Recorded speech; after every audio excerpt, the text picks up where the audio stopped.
feel like there's a lot of shit books I've read this year. There's been so many not great books I've read this year, and I don't know if just the books coming out this year aren't that great, or if I'm just getting fussy in my old age. Don't know. Hey guys, and welcome back to my channel.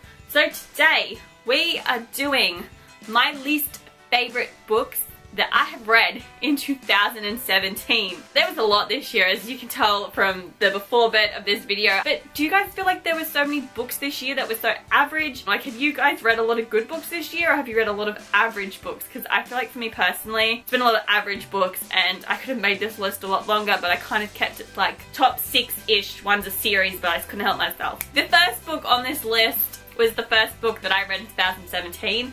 And I blame it for the reason why I hated so many books this year. It put me in a reading slump. This book that I did not like is Heartless by Marissa Meyer. It explains why Queen of Hearts becomes Queen of Hearts. I hated it for many reasons. I found the character to be really freaking weak. Had no backbone. It's hard to imagine that a character this fragile, this weak, this pathetic could ever be the badass Queen of Hearts who goes around chopping people's heads off. But I hated this. I thought it was terrible. I did not like the love interest. I thought it was rushed. I didn't care for the characters. Her parents were stupid. The king was a fool and an idiot. And I had so many issues with this book, and I hated it so much to a point I'm ready to donate it. And then the next book I actually DNF'd, and that is Replica. It is Lauren Oliver. Every human has a replica, like a clone of them, and they all live on this island and they all start dying. I started reading from the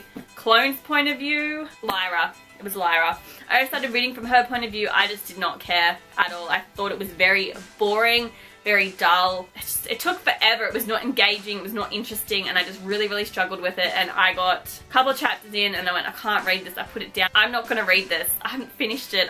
It was just, I was so disappointed. The third book I have picked is The Call by Peter O'Garland. Basically, they get a call and they have 3 seconds to save their life. And we follow a character who is basically, she has a deformity. Her leg is deformed, that she can't walk properly on it. I don't know, I just found like with this book, it was not as I was expecting. I was expecting it to be a bit more gruesome. When Nessa had got called up, it was like a chapter or 2, if that.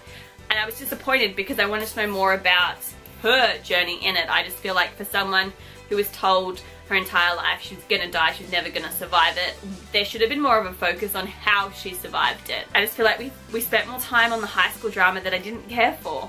We know kids are assholes. I don't know, I just feel like this book had a lot of opportunity and it didn't necessarily take what it should have.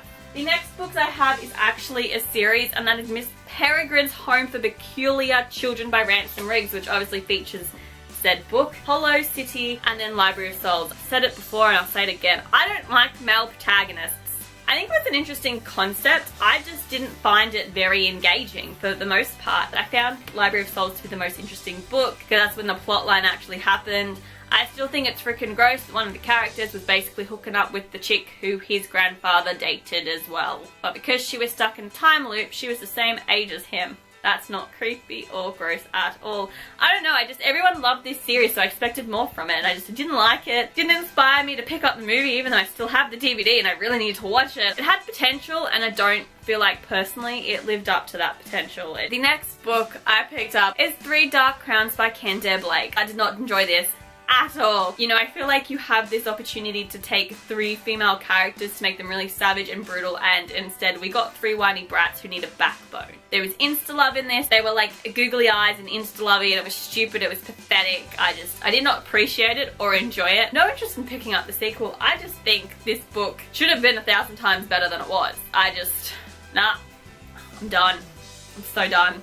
Final book is Anna Darken by Kirsten White. I really like how brutal the female character is. Lada. I don't even know how to pronounce her name. I just loved how she just beat boys up and like threatened to stab people, and she wanted to prove that she could do it. The whole sultan aspect was just like having multiple wives and then mistresses, and that is something I will never accept. That is probably something I'm never going to enjoy reading about, but that's just my personal thing, my personal opinion. I didn't really engage with it a whole heap. Okay, so they are the books on my least favorite reads of 2017. Please let me know what books make it onto your list. What are your least favorite books of this year? I will be filming my favorite books of 2017. That will be coming later this week. If you enjoyed this video, please give it a big thumbs up. If you have not, subscribe down below. It's that big red button. And I will see you guys in my next video. Enjoy the rest of your week. Bye!